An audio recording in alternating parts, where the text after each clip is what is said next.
que no tiene. Entonces ahí vamos a tener dos términos nuevos. Aquellos que solamente tienen el vasito y no tienen el alvéolo, y aquellos que solo tienen el alvéolo y no hay vasito.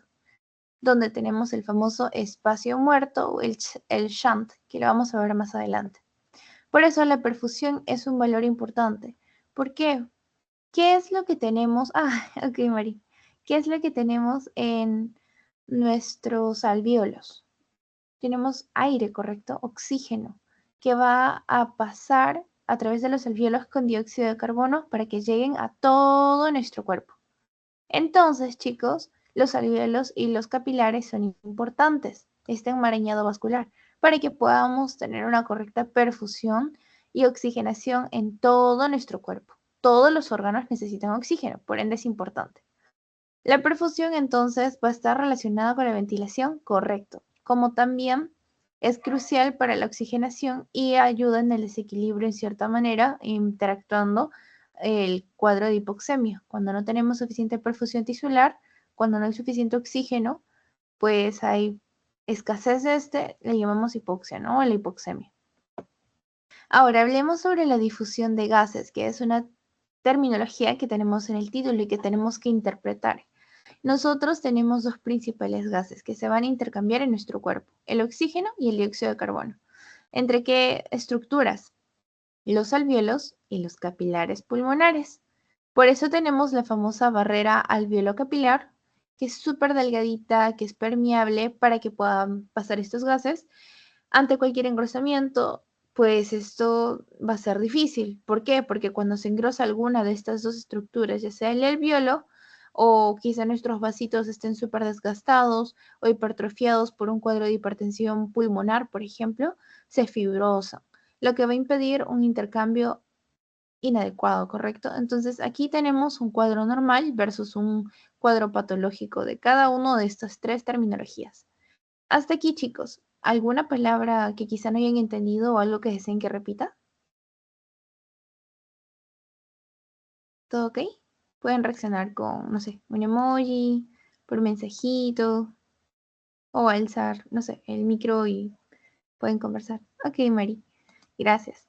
Entonces, hasta aquí es importante que ustedes reconozcan esta terminología. Y el gráfico pues también nos ayuda, ¿no? Nos determina que esta es la vía aérea, los espacios donde van a fluir el oxígeno, el aire principalmente, el gas alveolar, donde se va a mezclar con la sangre venosa, endocapilar, la arterial, donde pues evidentemente va a generarse todo un sistema gracias a lo que acabamos de mencionar. Aquí tenemos otro ejemplo de manera bastante gráfica, pero como estamos viendo fisiopatología, tenemos que abordar principalmente algunas patologías, algunas enfermedades que pues van a verse alteradas ante esta mini introducción sucinta de lo normal. Para iniciar, aquí tenemos una presión arterial de oxígeno como una presión arterial de dióxido de carbono que tiene que intercambiarse entre el vasito y el alvéolo, ¿correcto? Que aquí tenemos un espacio, algunos no están netamente juntos, pero es una manera gráfica de interpretarlo.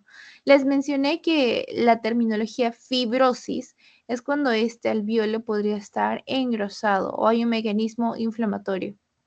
Este mecanismo inflamatorio se puede desencadenar ante ciertas patologías, así que nosotros vamos a ir reconociendo y viendo cómo se va a ver alterado ello y cómo se llaman estas enfermedades.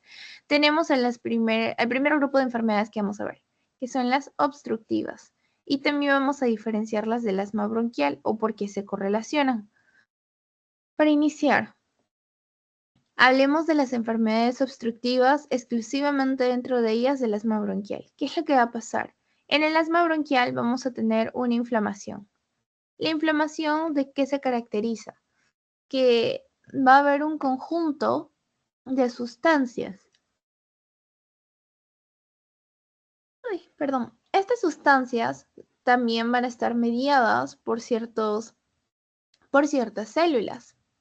Estas sustancias van a juntarse y van a hacer que nuestro sistema del aparato respiratorio pues vaya a tener una dificultad para el paso del aire, por lo que nuestro cuerpo no va a poder respirar correctamente.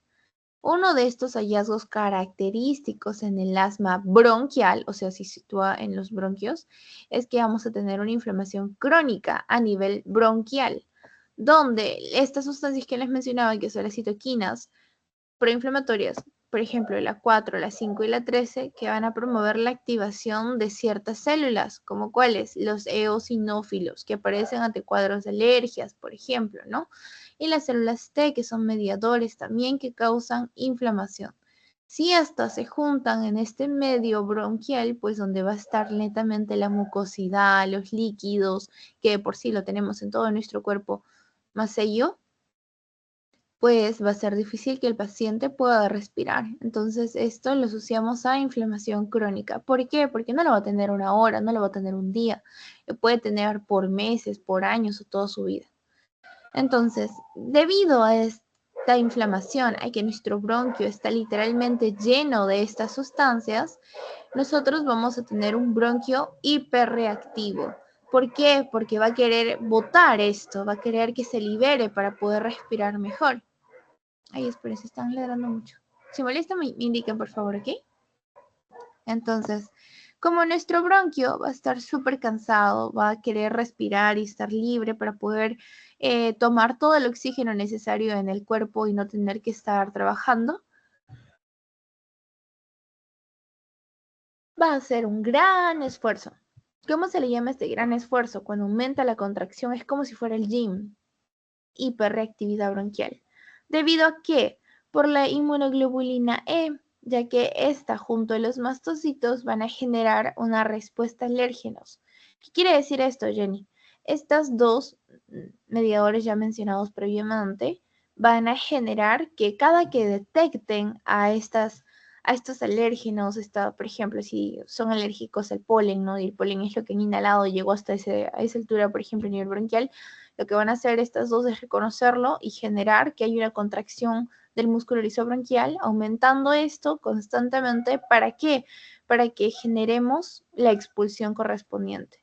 Entonces, la inmunoglobulina y los mastocitos van a liberar también juntos la histamina, que va a causar la broncoconstricción, que es traducido el aumento de la contracción del músculo lisobronquial. ¿Ok? La remodelación de las vías aéreas. Este también es un dato importante, porque así como vamos a estar con una crónica inflamación constante y el músculo va a estar contrayéndose constantemente, pues nuestro cuerpo también va a ir remodelando sus vías aéreas.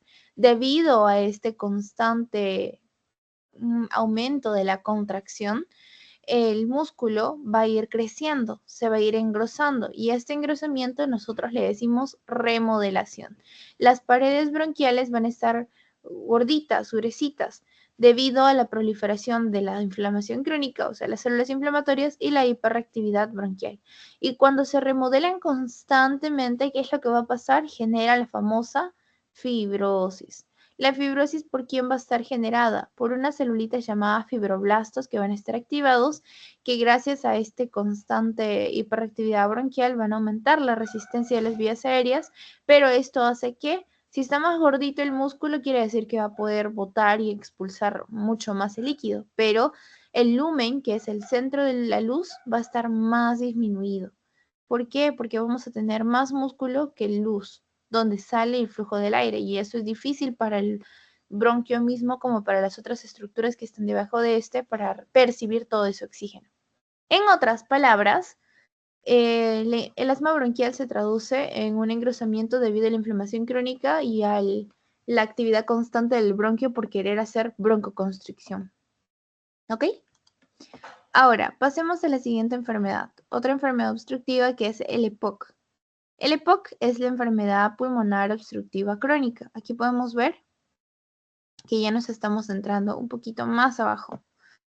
¿Qué es lo que pasa en el EPOC? Tenemos que saber diferenciarlo del asma. El EPOC es una enfermedad de por sí ya crónica, al igual que el asma, que también se puede cronificar. Se desencadena porque vamos a tener primero un famoso estrés oxidativo.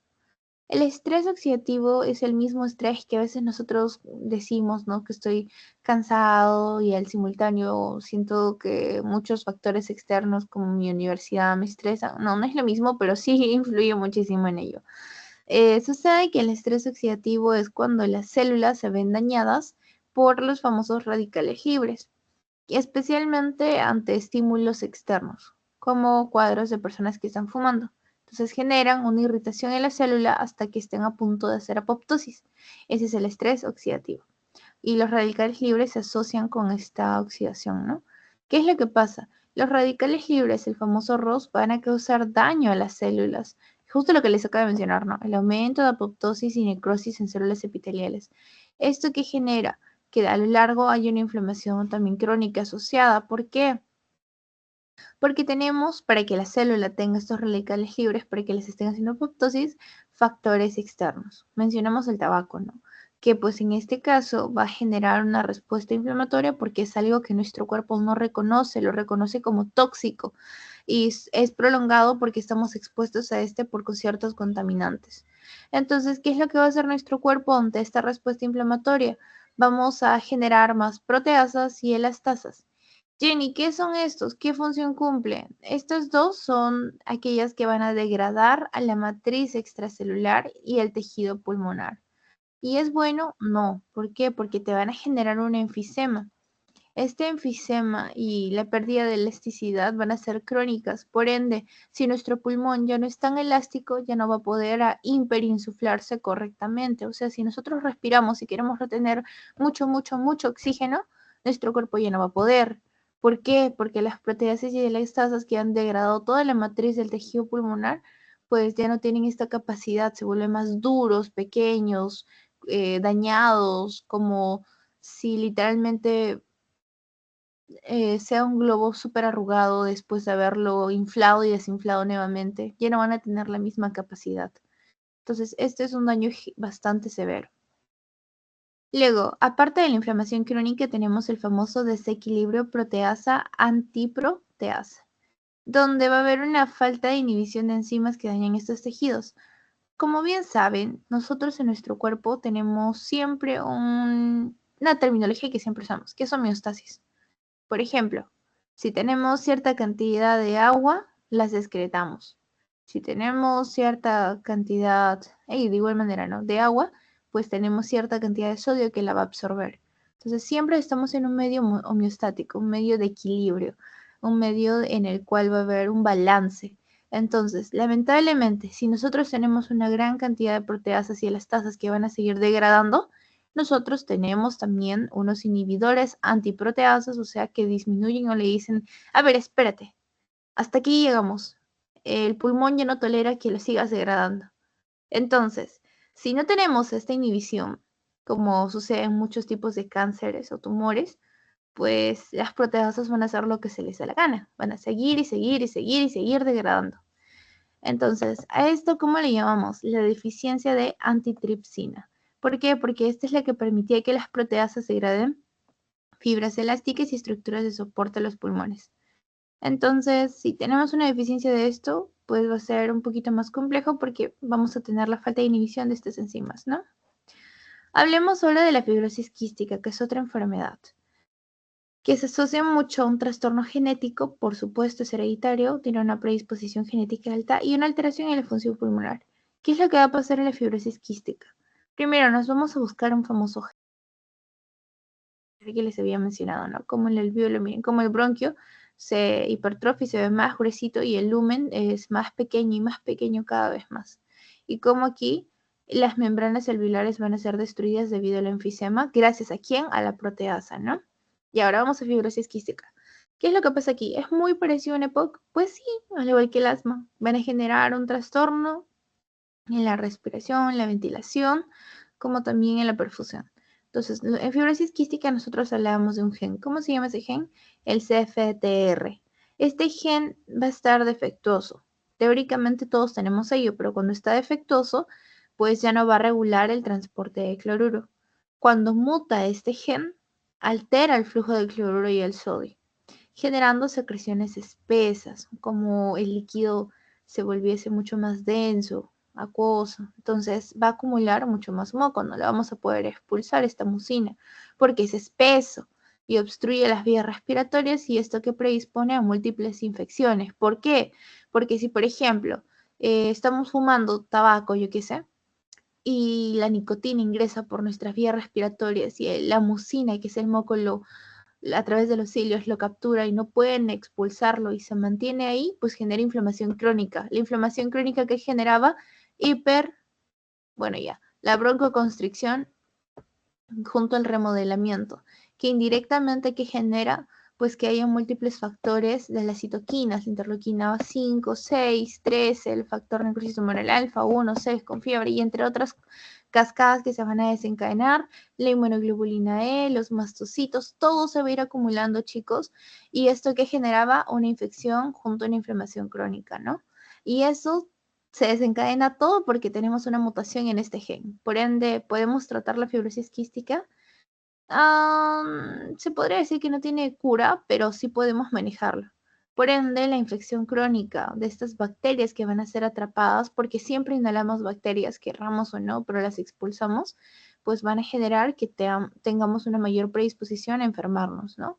Un daño de operación en tejido pulmonar también, obviamente. La inflamación y daño pulmonar, lo que les acabo de decir, ¿no?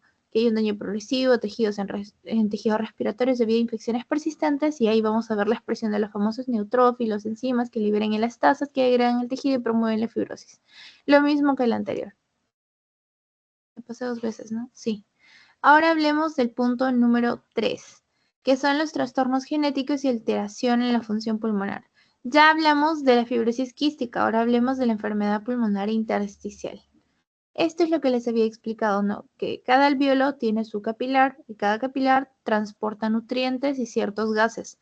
El alvéolo capta oxígeno y el capilar dióxido de carbono por la sangre venosa. Entonces, estos tienen que ser un intercambio para que nosotros al expirar botemos dióxido de carbono y al inspirar reservemos más oxígeno y llega por todo el espacio de cada uno de nuestros órganos, ¿no?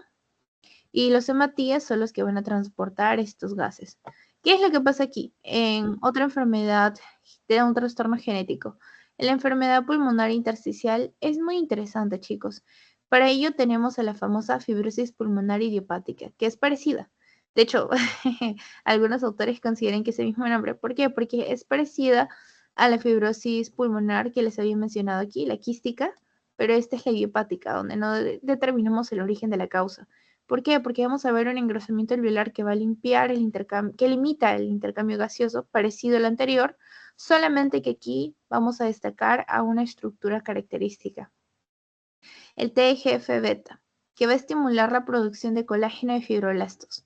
Si estimulo muchos fibroblastos, si estimulo mucho colágeno, ¿qué va a hacer? Engrosa esta barrera, lo engrosa tanto que ya no va a poder permitir el pase de oxígeno ni dióxido de carbono.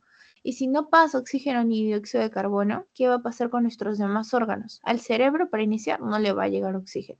Al corazón se va a hipertrofiar porque va a decir, qué raro, no tenemos oxígeno, entonces voy a bombear muchísimo más fuerte para que podamos respirar, trabajar más y toda la sangre que corra llegue a más órganos porque no tenemos oxígeno. De igual manera, los riñones, el hígado, el estómago, el intestino, entre otras estructuras que requieren oxígeno. Todo nuestro cuerpo de por sí, nuestros ojos y así, ¿no? Entonces, esto al fibrosarse y al no determinar la causa, pues es difícil tratarlo. Además, vamos a tener rigidez pulmonar debido a que mientras más engrosado esté, vamos a ver que nuestro corazón va a disminuir, nuestros pulmones van a disminuir la elasticidad y la capacidad de expansión pulmonar. Y esto que se debe al depósito de colágeno, donde al haber aumentado genera una fibrosis que reduce la distensibilidad pulmonar y dificulta evidentemente la ventilación. Por último, tenemos la inflamación y la remodelación, que se asocia muchísimo a ello, ¿no? Cada que lean engrosamiento, acuérdense de remodelación, que van a generar pues cambios en los pulmones que son progresivos, y esta señalización anómala se debe a la activación del PDGF y el TGF beta, que van a generar ¿qué cosa? La proliferación de colágeno por fibroblastos, o sea, en las células mesenquimales, ¿no? Nuevamente, Jenny, o sea, si ya sabemos que se genera una fibrosis, si ya sabemos que se va a generar una broncoconstricción y una hiperreactividad bronquial, si ya sabemos que a lo largo los bronquios y los alvéolos van a estar completamente remodelados, pues ¿cómo podemos evitar ello? ¿Qué dice la ciencia hoy en día? ¿Cómo podemos determinar el tratamiento? Eso va a depender mucho de la causa. Por ejemplo, si es genético, identificamos el CFTR, ¿se acuerdan? En la fibrosis quística, ok, entonces, ¿qué vamos a hacer? Vamos a hacer moduladores del SFTR, como cuáles, el tezacaftor o el hexacaftor, que van a modular ello, ¿no? Que son terapias dirigidas. Ahora, si yo no conozco la causa, pero sí sé cómo va a actuar, hay que pues buscar factores que se asocien en su mecanismo fisiopatológico, como el asma con la hemoglobina E, como la fibrosis pulmonar idiopática. ¿Qué fármacos van a ralentizar el progreso de fibrosis y remodelación? ¿Cómo actúan y en qué células característicamente pues se van a ver estas principalmente afectadas, ¿no? Y eso lo han ido determinando a lo largo de los años. Por ende, chicos, hoy en día hablar sobre el tratamiento molecular implica pues dar mención de ciertos anticuerpos monoclonales en el caso de asma. ¿Como cuáles, Jenny? Tenemos al omalizumab, que va a bloquear la inmunoglobulina E, evitando la activación de mastocitos, el mepolizumab, que va a inhibir a la interleuquina 5, que reduce la eosinofilia, que son justo en los mecanismos fisiopatológicos los más que se han ido destacando, ¿no? ¿Son los únicos? No, obviamente no es nuestra primera línea, ¿no? Si es un asma, hablamos de un crónico, no hablamos de un agudo. El agudo, pues usualmente usamos los SABA, los LAMA, ¿se acuerdan? Ya, según las guías de tratamiento, ¿no? Ahora, estas guías e innovaciones de tratamiento molecular son mucho más dirigidas, pero al mismo tiempo son mucho más costosas, ¿no? Por ejemplo, en fibrosis quística, los moduladores del CFTR son terapias dirigidas que corrigen este defecto específico porque es de origen genético. Ya mencioné algunos, aunque hay otros, ¿no? El ivacaftor, el lumacaftor, que mejoran la función de este, aumentan su producción, aumentan el flujo de cloruro y reducen la mucina espesa. Los antifibróticos en caso de fibrosis pulmonar idiopática, como cuáles, el pirfenidona, que inhibe al TGF-beta y reduce la producción de colágeno. Otro, el nintedanib, que inhibe los receptores de factores de crecimiento, que genera justo esta remodelación constante, ¿no? Ahora, aquí tengo un cuadro precioso que les ayuda pues a determinar cuál es la diferencia entre POC, asma, bronquitis y enfisema y cuáles son los puntos de margen en común. Entonces, aquí vamos a usar ciertos biomarcadores que nos ayudan a diferenciar su diagnóstico. Para el asma, evidentemente la inmunoglobulina E y la fracción exhalada de dióxido nítrico, que en el caso de la primera va a estar súper elevada como en la segunda porque van a reflejarnos sensibilización alérgica y la inflamación dada. En el EPOC, pues la procalcitonina y la proteína C reactiva, que son factores de fase reactante aguda, ya que estos indican una inflamación sistémica y exacerbaciones bacterianas. En la fibrosis quística, obviamente vamos a buscar cloruro en sudor, si es más de 60 milimoles por litro, si la elastasa y la neutrofílica, ¿no? La elastasa neutrofílica. ¿Por qué? Primero el cloruro porque sabemos que si está elevado, confirma el diagnóstico por el espesor que tiene. Y la elastasa neutrofílica indica que hay daño en vías respiratorias. Recuerden que que generaba más colágeno, remodelamiento, ¿no? Y en la fibrosis pulmonar idiopática podemos detectar el biomarcador del TGF-beta, el MMP7, que es la metalonoproteinasa 7. ¿Qué es lo que pasa con el TGF-beta? Se eleva cuando se refleja la activación de fibroblastos, ¿no? La fibrosis que había explicado. Y en la metalonoproteinasa 7 se eleva cuando hay remodelación y daño del tejido. Ahora, ¿esto es lo que realmente usamos en MINS en sede hospitalaria? No, chicos. Lo que hacemos es pedir una plaquita, una radiografía de tórax y ahí analizamos las características clínicas, pero no para todas, principalmente para EPOC y fibrosis quística. Para asma y fibrosis pulmonar idiopática, pues a lo mucho y veremos broncograma aéreo, que son prácticamente cómo se ve la inflamación en cierto grado en los pulmoncitos. Pero ¿se puede determinar netamente con la clínica? En cierto grado, pues sí. Hablando del mecanismo fisiopatológico exclusivamente de ciertas interleuquinas, nosotros pues tenemos que reconocer algunas. ¿Por qué? Porque es lo que principalmente nos van a preguntar y también por nuestro conocimiento pues debemos de saberlos, ¿no? Tenemos ciertas citoquinas, la interleuquina 4, 5, 13, TGF-beta y el TNF-alfa, factor de necrosis tumoral alfa y el de crecimiento fibroblástico beta. La interleuquina 4, su fuente principal van a ser las células T y los mastocitos. Es decir, cuando veamos la expresión de ambas, estas citoquinas se acercan. Miren cómo se secreta. La interleuquina 5, células T y los eosinófilos. La interleuquina 13, células T, mastocitos. Factor de crecimiento beta, los macrófagos y los fibroblastos. Factor de crecimiento fibroelástico. Esa era la palabra. Factor de necrosis tumoral alfa, los macrófagos y las células epiteliales. Obviamente la interleuquina 4 se va a asociar con la respuesta alérgica al inducir la producción de inmunoglobulina E. Por ende, se va a ver expresada en ¿cuál? En asma. Todo lo que diga en inmunoglobulina E, asma, acuérdense. O ciertos factores inflamatorios crónicos. En el caso de la interleuquina 5, vamos a ver nuevamente, si se correlaciona como fuente principal en los eosinófilos, la activación de eosinófilos. Y obviamente, si son células T, inflamación eosinofílica del asma, ¿no? En la interleuquina 13, nuevamente era mastocitos, producción de mucina en asma, en vías aéreas. En la siguiente, si hay fibrolastos,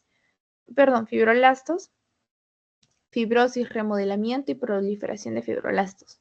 Y el último, si macrófagos y células epiteliales, usualmente en mecanismos inflamatorios o daño tisular como ya sea EPOC o enfermedades intersticiales. En la siguiente diapositiva, ¿qué es lo que estamos viendo? Cómo las citoquinas actúan acorde a ciertas células. Si son mastocitos, si es una célula nuclear killer y entre otras, ¿no? Entonces, estos mecanismos de daño oxidativo y estrés oxidativo que les mencionaba van a tener ciertos factores que van a sumar para que se genere ello.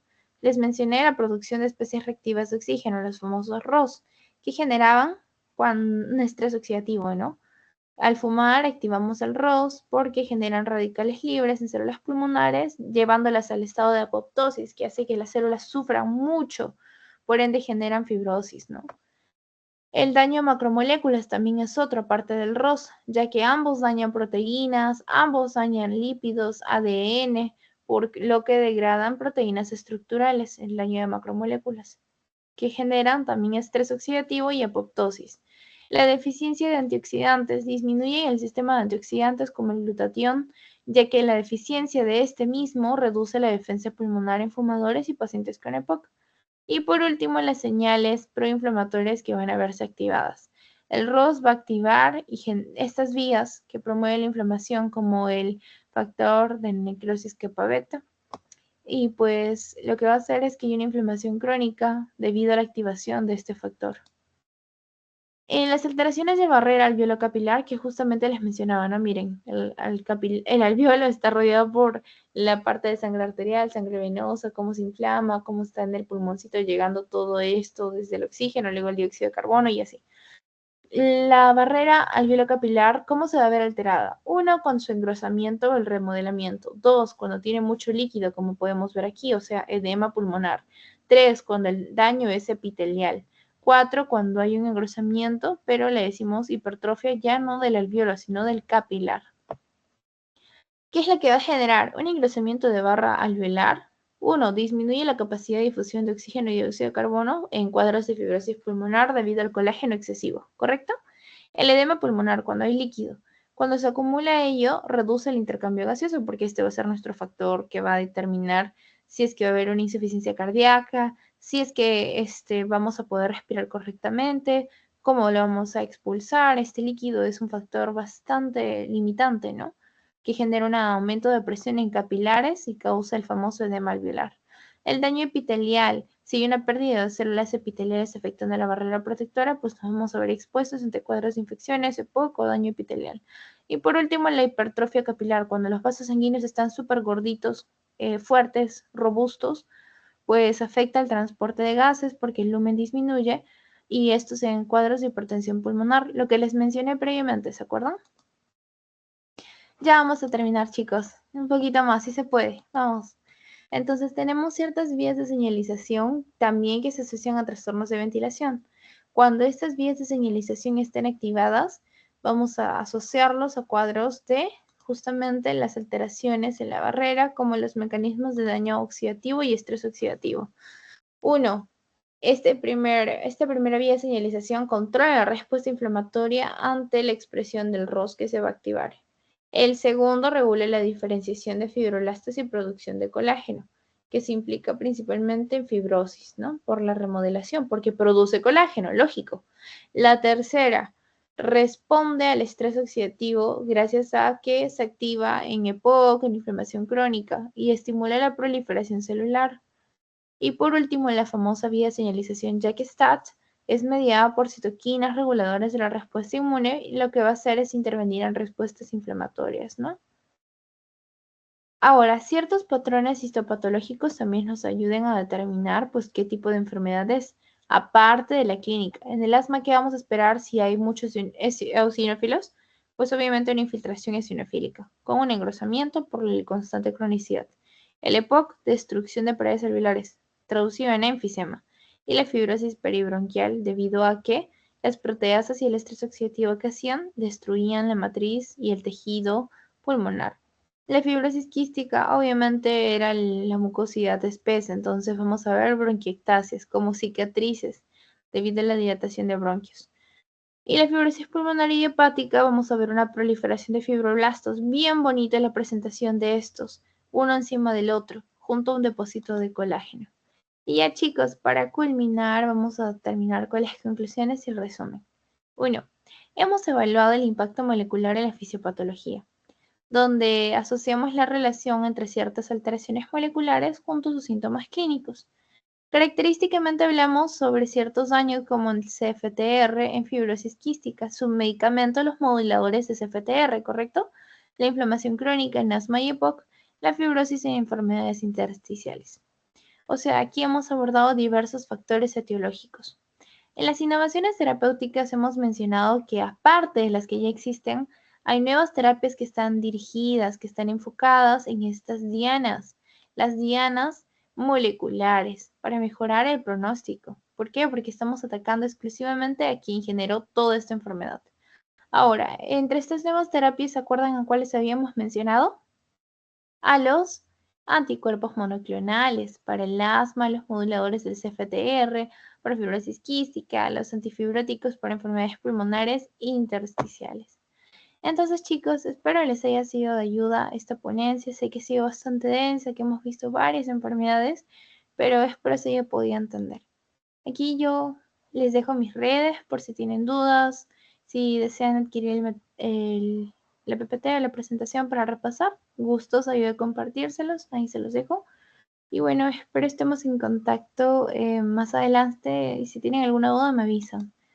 Y de igual manera, si ahorita tienen quizá alguna pregunta sobre el tema, yo gustosa de resolverlo. ¿Todo bien, chicos? No sé, a ver, coméntenme por favor. Ay, gracias, Jorge. Qué lindo. De verdad, capos de capos. Quedarse hasta estas horas, chicos, mis respetos y los felicito. Van a ser grandes doctores. Y no solamente lo digo por quedarse en esta ponencia, sino por que les interese el tema. Me alegra mucho. Sigan así que si tienen cualquier duda me avisan, ¿ok? Siempre leyendo, repasando, no se olviden. Medicina